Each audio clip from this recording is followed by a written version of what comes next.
कैसे हैं आप सब। आशा करते हैं आप सब अच्छे होंगे। और जैसा कि आप सबको पता है, नियमित रूप से हम आपसे जुड़े हुए हैं और राजस्थान भूगोल की अपन बातें करते हैं। अब तक अपन ने देख लिया है अर्ध शुष्क मरुस्थलीय प्रदेश, शुष्क मरुस्थलीय प्रदेश। आज अपन बात करेंगे अर्ध शुष्क मरुस्थलीय प्रदेश के बारे में। चलो देखते हैं अपन अर्ध शुष्क मरुस्थलीय प्रदेश के बारे में।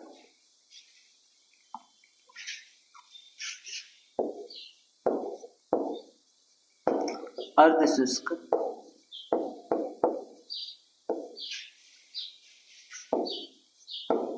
मरुस्थलीय प्रदेश है ना, इसका नाम क्या है? अर्ध शुष्क मरुस्थलीय प्रदेश, या इसी को अपन क्या कह सकते हैं? बांगर प्रदेश।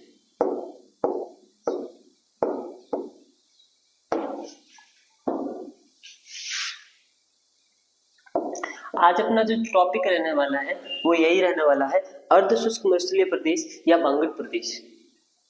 अपन जब इस टॉपिक की बात करते हैं तो थोड़ा इसे समझने के लिए एक थोड़ा सा आपके लिए डायग्राम बना के रखा है, थोड़ा उस पे देखना, इसे ध्यान से देखना।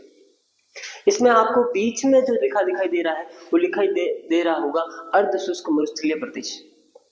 जैसे ही अपन कहते हैं, इसके एक तरफ आपको अरावली लिखा दिखाई दे रहा होगा और दूसरी तरफ आपको लिखा दिखाई दे रहा है शुष्क मरुस्थलीय प्रदेश। और जो बीच में लाल रेखाएं खींची गई है ये समवर्षा रेखा है।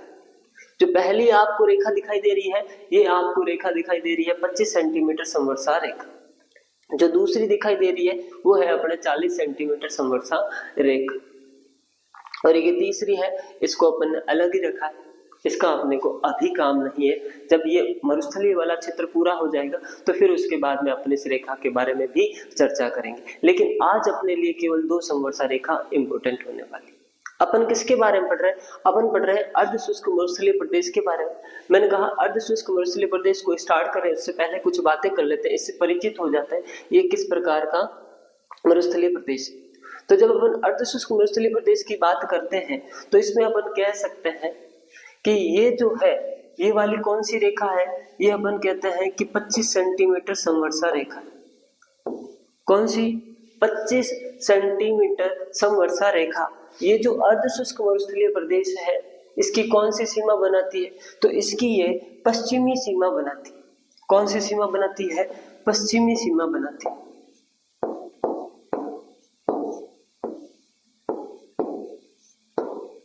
तो एक बात तो इस डायग्राम से अपने को समझ में आ गई कि जो अपना अर्ध शुष्क मरुस्थलीय प्रदेश है, इस अर्ध शुष्क मरुस्थलीय प्रदेश की पश्चिमी सीमा कौन बनाती है? तो 25 सेंटीमीटर समवर्षा रेखा बनाती है। दूसरी बात कि एक और लाइन देखने को मिल रही है, तो ये कौन सी है? तो ये अपने हैं 40 सेंटीमीटर समवर्षा रेखा। 40 सेंटीमीटर समवर्षा रेखा। और ये जो अर्ध शुष्क मरुस्थलीय प्रदेश है इस मरुस्थलीय प्रदेश की कौन सी सीमा बनाती है? तो ये अर्ध शुष्क मरुस्थलीय प्रदेश की पूर्वी सीमा का निर्धारण करती है।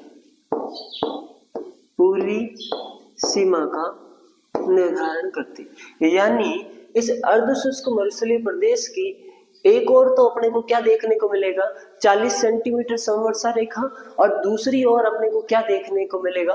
25 सेंटीमीटर समवर्षा रेखा। समवर्षा रेखा में पूछे तो ये बात हो जाएगी, अगर भूखंड में पूछे तो एक और अपने को क्या देखने को मिलेगा? शुष्क मरुस्थलीय प्रदेश। और एक और अपने को क्या देखने को मिलेगा? अरावली। यानी आपसे दूसरा जो क्वेश्चन पूछा जा सकता है वो ये पूछा जा सकता है कि जो अर्ध शुष्क मरुस्थलीय प्रदेश है अरावली से किस दिशा की ओर पड़ता है? तो ये अपन कह सकते हैं अरावली की किस दिशा में पड़ता है? अरावली की पश्चिम दिशा में। कौन सी दिशा में पड़ता है? अपन कह सकते हैं कि जो अर्ध शुष्क मरुस्थलीय प्रदेश, अर्ध शुष्क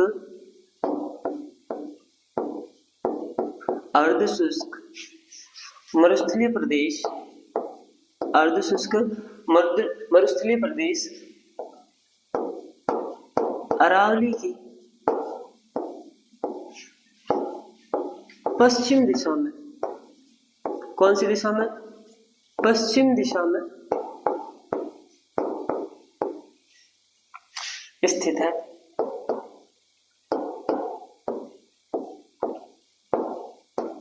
यहां तक बात हो गई।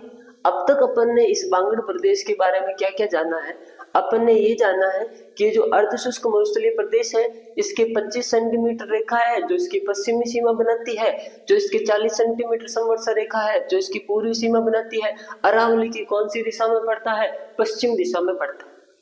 इसके अलावा आप ये कह सकते हैं सर जब अपन ने इसका अध्ययन किया था तो अपन ने कहा था कि इस वाले भाग में अपने को जो वर्षा देखने को मिली थी वो 0 से 20 सेंटीमीटर वर्षा देखने को मिली थी। तो यहाँ पर अपन वर्षा की अगर मात्रा को काउंट करेंगे, है ना, तो अपन देखेंगे कि यहाँ पर जो अपने को वर्षा प्राप्त होती है या अपन कह सकते हैं जो वर्षा प्राप्त होती है कितनी होती है, 20 से 40 सेंटीमीटर संवर्षा रेखा 40 सेंटीमीटर क्या प्राप्त होती है, वर्षा प्राप्त होती है। कितनी प्राप्त होती है वर्षा, 20 से 40 सेंटीमीटर वर्षा प्राप्त होती है। या तो 20 से 40 लिखा मिल सकता है या 25 से 50 लिखा मिल सकता है ना, दोनों में से एक आपको लिखा दिखाई दे सकता है। या तो आपको क्या लिखा दिखाई दे सकता है, 25 से 50 सेंटीमीटर। तो अगर अपन इसको स्टार्ट करने की बात करते हैं, किसको स्टार्ट, अर्धशुष्क मरुस्थलीय प्रदेश को, किसको स्टार्ट करें, अर्धशुष्क मरुस्थलीय प्रदेश को स्टार्ट करें, उससे पहले अपने को क्या क्या बातें याद रखनी है। तो पहली बात तो ये याद रखनी है कि ये जो बांगड़ प्रदेश है अरावली की कौन सी दिशा में पड़ता है, पश्चिम दिशा में पड़ता है। फिर उसके बाद में कहेंगे कि इसकी पश्चिमी सीमा का निर्धारण कौन सी संवर्षा रेखा करती है, तो 25 सेंटीमीटर करती है।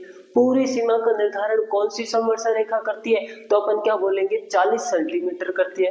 भाई साहब ये बताओ कि इसमें वर्षा कितनी होती है, तो अपन कहेंगे कि भैया इसमें जो वर्षा है 20 से 40 सेंटीमीटर या फिर अपन कह सकते हैं 25 से 50 सेंटीमीटर वर्षा होती है। आज अपन इसी अर्धशुष्क मरुस्थलीय प्रदेश के बारे में बात करने वाले हैं और अपन कहेंगे कि इसको अध्ययन की दृष्टि से अपन 4 उपभागों में विभाजित कर देंगे। कितने उपभागों में बांट देंगे, 4 उपभागों में बांट देंगे, जिसे अपन मैप की सहायता से देखते हैं, जिसे अपन मैप की सहायता से देख लेते हैं। ये लो भाई साहब,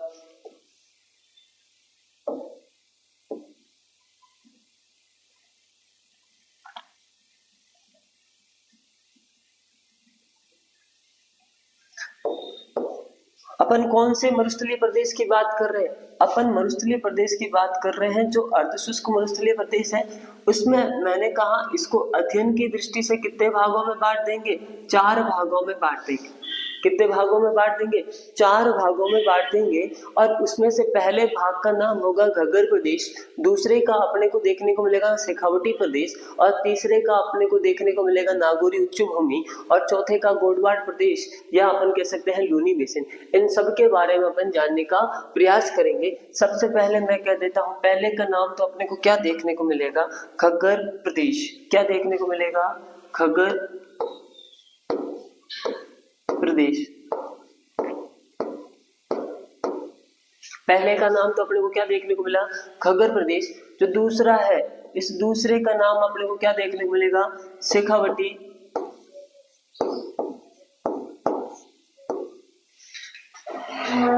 शेखावटी प्रदेश। और जो तीसरा है इसका नाम अपने को क्या देखने को मिलेगा, नागौरी उच्च भूमि, नागौरी उच्च भूमि। और जो चौथा है इसका नाम अपने को देखने को मिलेगा गोडवाड़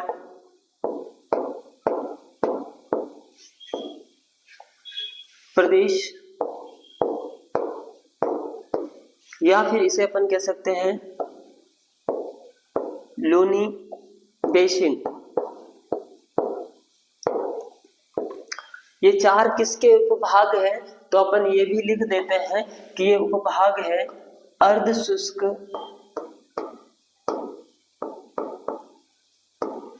मरुस्थलीय प्रदेश के। याद रहे, ये तो पता है लेकिन ये भाग किसके हैं ये नहीं पता। जिसने पहले पढ़ रखा है उसे तो ऐसा लगेगा ये कॉमन बिंदु है, लेकिन सही मानो ऐसे बहुत से स्टूडेंट मैंने देखे हैं जो मैं पढ़ाता रहता हूँ और फिर भी उनको ये पता नहीं चलता है कि क्या पढ़ रहे हैं, है ना। जो मुझे अभी देख रहे हैं, और जो ऑफलाइन स्टूडेंट है तो एक दो तो हंसी रहे हो। हाँ, मैं उन्हीं के लिए बोल रहा हूँ, ढंग से पढ़ लो। तो भाई सुनना, अर्ध शुष्क मरुस्थलीय प्रदेश, अर्ध शुष्क मरुस्थलीय प्रदेश को कितने भागों में बांट रहे हैं अपन? 4 भागों में बांट रहे हैं। घग्गर प्रदेश, फिर उसके बाद में शेखावटी, फिर उसके बाद में नागौरी उच्च भूमि, और चौथा कौन सा आ जाएगा? गोडवाल प्रदेश या लूनी बेसिन। एक एक करके इन चारों के बारे में अपन बात करते हैं, ठीक है? चलो आ जाओ भाई। सबसे पहले अपना ये वाला, सबसे पहले कौन सा प्रदेश आ जाएगा? घग्गर प्रदेश। सबसे पहले कौन सा प्रदेश आ जाएगा? घग्गर प्रदेश। जब अपन घग्गर प्रदेश की बात करते हैं तो इसमें सबसे पहले अपन ये कहते हैं इसका विस्तार कौन से जिलों में देखने को मिलता है ना? राजस्थान में इसका विस्तार कौन से जिलों में देखने को मिलता है? तो अपन कहते हैं कि भैया अपने को इसका विस्तार एक तो क्या कहते हैं इसको? गंगानगर, गंगानगर, और दूसरा जो अपने को देखने को मिलता है वो देखने को मिलता है हनुमानगढ़। कहाँ देखने को मिलता है? हनुमानगढ़। इसका जो विस्तार है घग्गर प्रदेश का, अपने को कहाँ कहाँ देखने को मिलता है? गंगानगर और दूसरा हनुमानगढ़। यहाँ की जो प्रमुख नदी है, यहाँ की प्रमुख नदी जैसा कि ऊपर लिखा दिखाई दे ही रहा है, प्रमुख नदी कौन सी आ जाएगी? घग्गर नदी आ जाएगी। कौन सी प्रमुख नदी आ जाएगी? घग्गर नदी। प्रमुख नदी कौन सी हो गई भाई? घग्गर नदी। इसकी जो ये घग्गर नदी का यहाँ प्रवाह क्षेत्र है इसे अपन कहते हैं नाली। क्या कहते हैं? प्रवाह क्षेत्र को अपन ने क्या कह दिया? नाली। वैसे जब मैं ये घग्गर नदी पढ़ाता हूँ, है ना, तब मैं उस समय ये और कहता हूँ कि भैया घग्गर नदी का जो गंगानगर में प्रवाह क्षेत्र है उसे अपन सोढ़ावाटी कहते हैं, वहीं हनुमानगढ़ में इसके प्रवाह क्षेत्र को नाली कहते हैं। इनके द्वारा जो मैदान का निर्माण किया जाता है उसे काठी या बग्गी कहता है। घग्गर नदी हिमालय से आने वाली एकमात्र नदी है, राजस्थान में सबसे लंबी नदी। बहुत सारी बातें हैं वो, लेकिन अपन घग्गर नदी में करेंगे। लेकिन यहाँ पर घग्गर प्रदेश में अपने को क्या याद रखना है? इसका विस्तार केवल 2 जिलों में, गंगानगर और हनुमानगढ़ में। वहीं इसकी प्रमुख नदी घग्गर नदी आ जाएगी। प्रवाह क्षेत्र को अपन क्या कहते हैं? नाली कहते हैं। अब यहाँ पर एक अपने को क्या देखने को मिलता है? अपन ये कहते हैं कि सर्वाधिक सिंचित प्रदेश है, इस कारण अपने को यहाँ पर गेहूं, गन्ना, चावल, कपास, है ना, सर्वाधिक सिंचित प्रदेश होने के कारण अपने को इस बेल्ट में गेहूं है, गन्ना है, चावल है, कपास है आदि की खेती अच्छी मात्रा में देखने को मिलती है। और ये वाला भाग जो है अपने किससे प्रभावित है? सेम की समस्या से प्रभावित है। किसकी समस्या से प्रभावित है? सेम की समस्या से।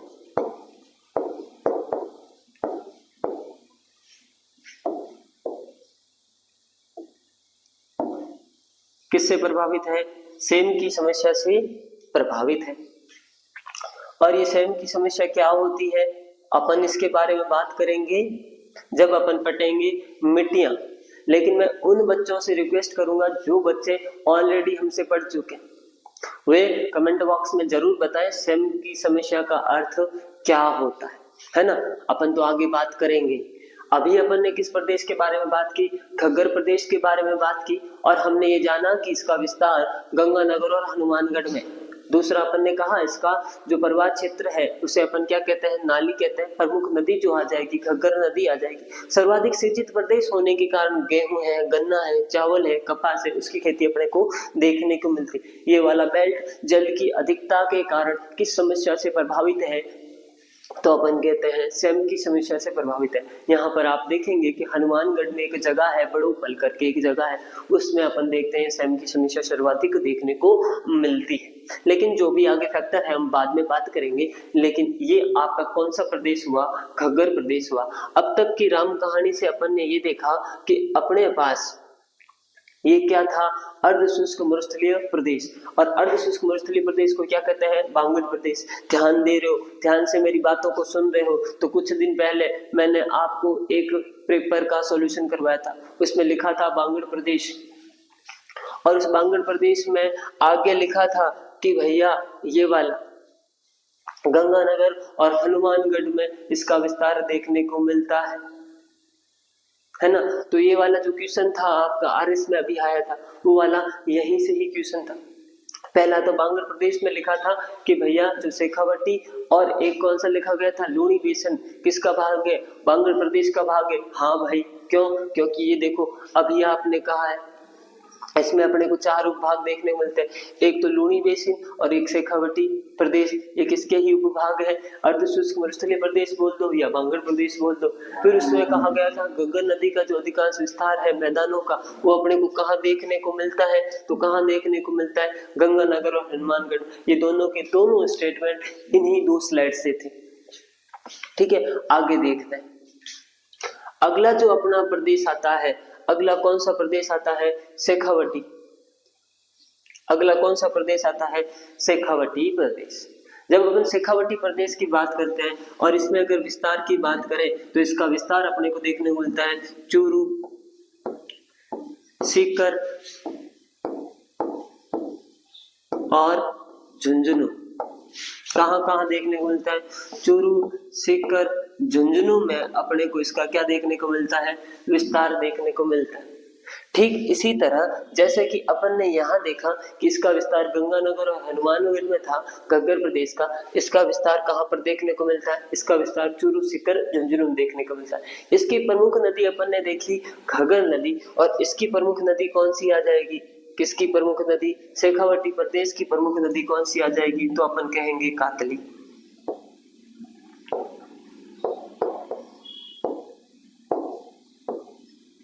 कातली नदी। और ये कमेंट बॉक्स में जरूर लिखें, जैसे इसने पहले पढ़ रखा है कि कातली नदी का उद्गम कहाँ से होता है। जब अपन बात करते हैं, आपको पता है अरावली की कुछ पहाड़ियों के बारे में, पालखेत, मालखेत, खंडेला, हर्षपर्वत, हर्षनाथ, उदयनाथ, बैराट, सेवर, मनोहर, तोरावटी की पहाड़ियों की, तो उस समय आपको मैं बताता हूँ कि ये कहाँ से ही उद्गम होती। तो आप जरूर मेरे को कमेंट बॉक्स में बताएं कि ये कहाँ से उद्गम होती है। पहली बात, अपन ने शेखावटी प्रदेश के बारे में क्या जाना कि इसका विस्तार है चूरू, सीकर, झुंझुनू में। दूसरी बात है कि कातली नदी क्या है, इसकी प्रमुख नदी है। अब इसकी विशेषताओं के रूप में अपन कहते हैं इस शेखावटी प्रदेश में वर्षा जल संरक्षण के लिए क्या बने गए हैं, कच्चे कुएं। क्या बने हुए हैं, कच्चे कुएं, और जिन्हें क्या कहते हैं अपन, जोहड़ कहते हैं भाई। शेखावटी में पानी के कच्चे कुएं जो बने होते हैं उन्हें क्या कहते हैं, जोहड़ कहते हैं। और याद रखना साथियों, जोहड़ वाले बाबा कौन से हैं, राजेंद्र सिंह है। कौन है, राजेंद्र सिंह। और ये तो हो गए पानी के कच्चे कुएं। पक्के कुएं क्या कहलाते हैं, तो फिर तो पक्के कुओं को अपन कहते हैं नाडा। और छोटे तालाब, इसी भाग में अपन को क्या देखने को मिलते हैं, छोटे तालाब भी देखने को मिलते हैं, छोटे तालाब। और छोटे तालाब को अपन कहते हैं सर। यहाँ पर आपने देखा होगा उद्धर सर, भीमा सर, ऐसे अपने को कुछ सर लगे हुए भाग भी, छोटे तालाब भी देखने को मिलते हैं। कौन से वाले भाग में, शेखावटी प्रदेश वाले भाग में। अपन ने कहा कि इसका विस्तार चूरू, सीकर, झुंझुनू में है, यानी शेखावटी प्रदेश में ही अपने को देखने को मिलता है। इसकी प्रमुख नदी में अपन कहते हैं कातली नदी है। इसमें पानी के कच्चे कुएं बने हैं जिन्हें अपन क्या कहते हैं, जोहड़ कहते हैं। जोहड़ वाले बाबा राजेंद्र सिंह को कहते हैं। फिर उसके बाद में अपन ने बात की, पक्के कुएं को अपन ने नाडा कहा, छोटे तालाबों को अपन ने सर कहा। यहाँ पर जो इस कातली नदी के पर्वत क्षेत्र को अपन क्या कहते हैं, तोरावाटी कहते हैं। फिर उसके बाद में यहाँ पर आप देखेंगे कि तोरावाटी बोली किसकी उपबोली है ना, तो वो भी बात बनती, लेकिन वो आपका किसका क्वेश्चन बन जाता है, आर्ट और कल्चर का बन जाता है, इसलिए मैं उसको स्किप कर रहा हूं। फिर तीसरा भाग कौन सा आ जाता है भैया, तीसरा भाग आ जाता है नागौरी उच्च भूमि। इस नागौरी उच्च भूमि में सबसे पहली बात तो यही है कि नागौरी उच्च भूमि का विस्तार अपने को कहां से कहां तक देखने को मिलता है। तो अपन ठीक अपन कहते हैं एक तो अपने को कहाँ पर, तो अपन कहते हैं एक तो अपने को नागौर में, और एक जो नया जिला बना है कौन सा आ जाएगा, डीडवाना कुचामन। कौन सा, डीडवाना कुचामन। तो इस नागौरी उच्च भूमि का जो विस्तार है अपने को कहाँ देखने को मिलता है, इसका विस्तार अपने को नागौर और डीडवाना कुचामन में देखने को मिलता है। ये याद रखना अरावली से पृथक उच्च भूमि है, लगभग अपन कहते हैं ये समुद्र तल से लगभग 450 मीटर की ऊंचाई पर स्थित है ना। और इन अपन कहते हैं कि इसका विस्तार अपने को राजस्थान में कहाँ देखने को मिलता है, नागौर और डीडवाना कुचामन में देखने को मिलता है। इसकी जो प्रमुख नदी है अपन कहते हैं कौन सी है, जोजरी।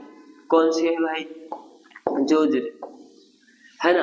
फिर उसके बाद में अपन कहते हैं कि भैया अपन ने क्या किया कि ये जो नागौरी उच्च भूमि है इसको अध्ययन की दृष्टि से 3 उपभागों में बांट देते हैं, है ना।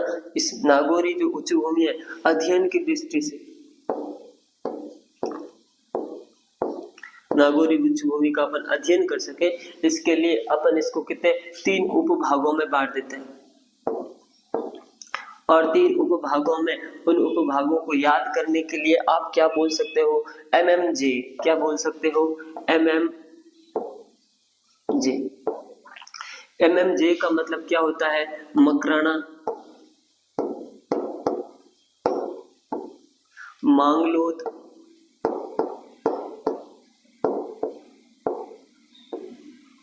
और एक आ जाएगी जायल। तो मकराना श्रेणी, मांगलोद श्रेणी और एक कौन सी श्रेणी, जायल श्रेणी आ जाएगी। अपन किसकी बात कर रहे हैं साथियों, आप याद रखें अपन बात कर रहे हैं नागौरी उच्च भूमि की, जो कि अरावली से पृथक उच्च भूमि है और अपन कहते हैं जिसका विस्तार राजस्थान में नागौर और डीडवाना कुचामन में देखने को मिलता है। और अपन कहते हैं इसकी प्रमुख नदी जोजरी है। अध्ययन की दृष्टि से अपन ने इसको 3 उपभागों में बांटा है, मकराना श्रेणी, मांगलोद श्रेणी और जायल श्रेणी। अपन कहते हैं मकराना श्रेणी से अपने को सफेद संगमरमर प्राप्त होता है, मांगलोद श्रेणी से अपने को जिप्सम प्राप्त होता है, और इसमें जो जायल श्रेणी है इससे अपने को फ्लोराइड युक्त जल प्राप्त होता है ना। इसमें आपको ये भी याद रहना चाहिए कि इस मकराना श्रेणी से अपने को क्या, सफेद संगमरमर, सफेद संगमरमर,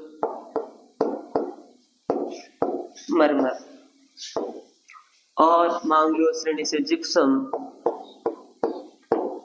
और साथियों याद रखना इससे अपने को क्या प्राप्त होता है, फ्लोराइड युक्त जल।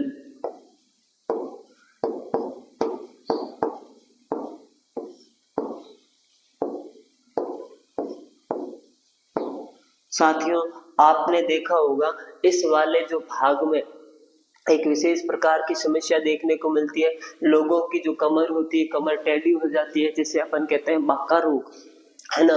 तो इस वाले भाग में यानी जायल वाले भाग में फ्लोराइड जल की अधिकता के कारण वहां के अधिकांश लोगों में अपन देखते हैं कि बहुत सारी बीमारियां देखने को मिलती है। उसमें से इस जायल श्रेणी से यहाँ से एक क्वेश्चन ये पूछा जाता है कि इस जायल श्रेणी का विस्तार अपने को कहाँ से कहाँ तक देखने को मिलता है। तो अपन कहते हैं इस जायल श्रेणी का विस्तार जो है ना, इसका जो विस्तार है ये अपने को पुष्कर अजमेर से लगाकर, है ना, पुष्कर अजमेर से लगाकर जायल नागौर तक, जायल नागौर तक एक जो पट्टी दिखाई देती है उस पट्टी का नाम क्या है, कुबड़ पट्टी या बाका पट्टी। इसी पट्टी को अपन क्या कहते हैं, कुबड़ पट्टी या बाका पट्टी। इसी को अपन कह सकते हैं हॉज बेल्ट। तो याद रखना साथियों, मैंने ये किसके बारे में बताने का प्रयास किया है, मैंने आपको ये बताने का प्रयास किया है नागौरी उच्च भूमि के बारे में। मैंने कहा नागौरी उच्च भूमि का विस्तार नागौर और डीडवाना कुचामन में। फिर मैंने कहा यहाँ की प्रमुख नदी जोजरी है, अध्ययन की दृष्टि से 3 भागों में बांटा, MMJ, मकराना, मांगलोद और जायल श्रेणी। मकराना से सफेद संगमरमर, जायल से, फिर उसके बाद में अपने को मांगलोद से जिप्सम और जायल से फ्लोराइड युक्त जल। इसी फ्लोराइड युक्त जल के कारण यहाँ के लोगों में अपने को क्या देखने को मिलती है, विशेष प्रकार की बीमारियां देखने को मिलती है, कुबड़पन, बाकापन, है ना। फिर उसका विस्तार अपने को कहाँ से कहाँ तक देखने को मिलता है, तो मैंने कहा पुष्कर अजमेर से लगकर जायल नागौर के मध्य देखने को मिलता है। अब इसके अलावा एक और भाग बचता है जिसके बारे में अपन बात कर लेते हैं। एक और भाग कौन सा बचा? गोडवाड़ प्रदेश। एक और भाग कौन सा बड़ा?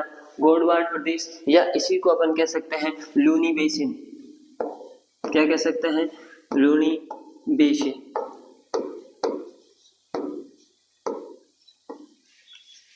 अब सुनना चाहती हूँ, ठीक सभी में वह सबसे पहले अपन ने विस्तार देखा है, तो इसमें भी अपन क्या देख लेते हैं? इसका विस्तार देख लेते हैं। विस्तार में अपन ये कहते हैं कि सर जी कि ये जो है इसका विस्तार अपने को जोधपुर,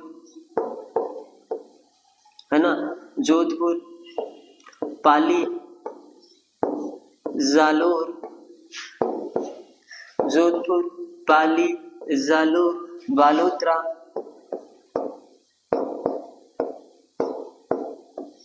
और बाड़मेर,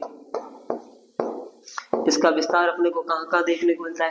जोधपुर, जोधपुर के बाद में पाली, पाली के बाद में जालोर, जालोर के बाद में बालोतरा, बालोतरा के बाद में बाड़मेर में अपने को इसका विस्तार देखने को मिलता है। यहाँ की प्रमुख नदी कौन सी आ जाएगी भाई? लूनी आ जाएगी। प्रमुख नदी कौन सी आ जाएगी? लूनी आ जाएगी। साथियों ध्यान देना, मैं कौन सा प्रदेश पढ़ा रहा हूँ? गोडवाड़ प्रदेश पढ़ा रहा हूँ। मैंने कहा ये लूनी बेसिन भी इसको कहते हैं। इसका विस्तार अपने को इस वाले में देखने को मिलता है, जोधपुर, पाली, जालोर, बालोतरा और बाड़मेर में। एक अब जो आके मैं लिख रहा हूँ, मैं कह रहा हूँ इसकी प्रमुख नदी कौन सी है? लूनी। तो इससे ये पता चलता है इन चार उपभागों में, इन चार उपभागों में यही एकमात्र उपभाग है जो इसका पानी कहाँ पर मिलता है? समुद्र में जाकर मिलता है। यानी ये वाला भाग समुद्री तल से अपना जुड़ा हुआ है, समुद्री तल तक पहुंचता है। फिर उसके बाद में अपन कहते हैं यहाँ पर अपने को पीपलूद गांव, पीपलूद गांव, नाकोड़ा पर्वत,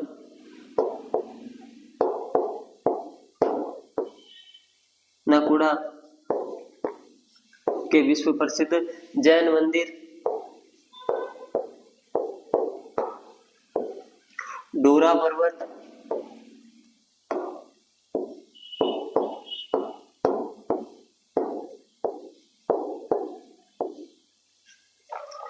है ना, डोरा पर्वत। बहुत सारी चीजें अपने को इस वाले बेसिन में देखने को मिलती है। पीपलूद गांव, एक तो क्या देखने को मिलता है अपने को? पीपलूद गांव, जो कि वर्तमान में कहाँ पड़ेगा? बालोतरा। फिर उसके बाद में नाकोड़ा के जैन मंदिर, वो भी अपने को यही वाले इस वाले भाग में देखने को मिलता है। पश्चिमी राजस्थान की सबसे ऊंची चोटी कौन सी है? डोरा पर्वत। कितनी ऊंचाई है? 869 मीटर। कितनी है? 869 मीटर। ये भी अपने को कहाँ देखने को मिलती है? ये भी अपने को इसी भौतिक प्रदेश में देखने को मिलती है। कौन सा?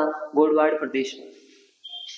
तो अब तक अपन ने ये जाना, क्या जाना अपन ने? अब तक को साथियों अपन ने ये जाना कि भैया ये जो है,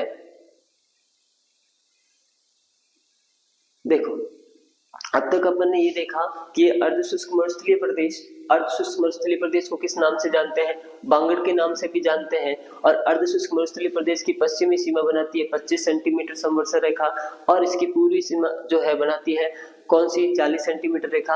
अरावली की कौन सी दिशा में है? पश्चिम दिशा में है। मैंने कहा यहाँ पर वर्षा कितनी होती है? 20 से 40 सेंटीमीटर। मैंने कहा अध्ययन की दृष्टि से इसको कितने भागों में बांट दिया?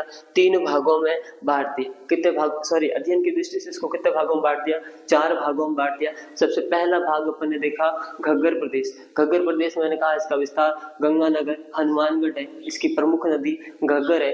अपन कहते हैं इसके पर्वत क्षेत्र को अपन ने नाली का सर्वाधिक सिंचित प्रदेश होने के कारण गेहूं, गन्ना, चावल और अपने को क्या देखने को मिलता है?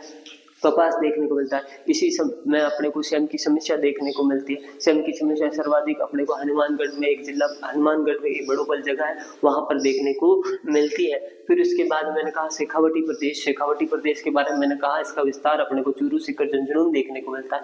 इसकी प्रमुख नदी के रूप में अपन ने कहा कातली है। मैंने कहा यहाँ पर वर्षा जल संरक्षण हेतु कच्चे कुएं बनाए गए हैं, उन्हें अपन जोहड़ कहते हैं। जोड़ वाले बाबा राजेंद्र सिंह को कहते हैं। पक्के कुओं को नाडा कहते हैं। छोटे तालाबों को अपन सर कहते हैं। फिर उसके बाद में मैंने कहा कि भैया नागौरी उच्च भूमि के बारे में मैंने कहा इसका विस्तार अपने को नागौर और डीडवाना में देखने को मिलता है। फिर उसके बाद में मैंने कहा यहाँ की प्रमुख नदी जोजरी अध्ययन की दृष्टि को इससे 3 भागों में बांटा गया है, एमएमजे, मकराना, मांगलोद और जायल श्रेणी। मकराना से सफेद संगमरमर मिलता है, जायल से अपने को फ्लोराइड युक्त जल मिलता है और मांगलों से अपने को जिप्सम मिलता है। फिर उसके बाद मैंने कहा कि ये जो जायल श्रेणी है इसका विस्तार कहाँ से कहाँ तक है, जिसमें अपने को फ्लोराइड युक्त जल मिलता है, जिससे कुगड़बत्ती विभागपन ये जैसे रोग उत्पन्न होते हैं। मैंने कहा इसका विस्तार अपने को कहाँ से, जायल नागौर से लगाकर पुष्कर अजमेर के मध्य देखने को मिलता है। फिर उसके बाद में जो अंतिम बचा, अंतिम में अपने देखा गोडवार प्रदेश में मैंने कहा इसका विस्तार जो है, इसका विस्तार अपने को देखने को मिलता है कहाँ, इसका विस्तार में अपन कहते हैं जोधपुर, पाली, जालोर, बालोतरा और बाड़मेर में देखने को मिलता है। इसकी प्रमुख नदी लोनी है और अपन ये कहते हैं ये समुद्र तल से मिलने वाला एक भाग है। फिर उसके बाद में अपन कहते हैं यहाँ पर पीपलूद गांव है, नाकोड़ा के जैन मंदिर है और अपना कौन सा डोरा पर्वत जो कि पश्चिमी राजस्थान की सबसे ऊंची चोटी है वो भी अपने को देखने को मिलती है ना। तो आज अपन ने ये जाना कि अर्ध शुष्क मरुस्थलीय प्रदेश, इतने दिन से अपन देख रहे थे शुष्क मरुस्थलीय प्रदेश, आज अपन ने देखा अर्ध शुष्क मरुस्थलीय प्रदेश और आगे अपन देखेंगे मरुस्थल से जुड़ी हुई अन्य कुछ बातें। और जैसे ही अपना मरुस्थल वाला चैप्टर कंप्लीट होगा फिर उसके बाद में अपन आगे लेंगे अरावली वाला भाग। तब तक के लिए अपना प्यार बनाए रखें। राधे।